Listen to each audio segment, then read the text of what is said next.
এই যে sweet Miller হলুদটা দারুণ মিষ্টি। কত? 60 টাকা কেজি। একটা নিয়ে নিলাম। কত কেজি হলো? 1 কেজি 300 গ্রাম, 10 টাকা পাই। দেখি দুবাইতে সবজির বাজার। এটা হচ্ছে কি ডালিম, ছোট ছোট ডালিম, যেটা 14 টাকা কেজি। আর এই হচ্ছে অ্যাভোকাডো, যেটা ক্যান্সার প্রতিরোধে সহায়ক। এর দাম কত? 12 টাকা কেজি, 12 দিরহাম। পেয়ারা 11 দিরহাম।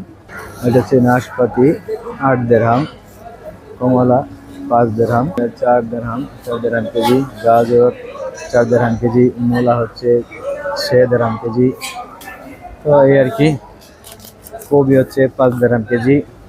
ফলের আপডেটটা দিই। এই যে আম 16 টাকা কেজি। আম, বাবা বাবা বাবা। আপেল ও সাদাটা হচ্ছে 7 টাকা কেজি।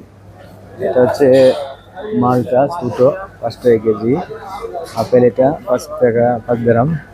এটা হচ্ছে ছোট কমলা চাইনিজ, চাইনিজ সুইট অরেঞ্জ। এটা হচ্ছে কত? 4 দিরহাম। অফার দিছে, আগে ছিল 7 দিরহাম। তো এই হচ্ছে দুবাইয়ের ফলের বাজার।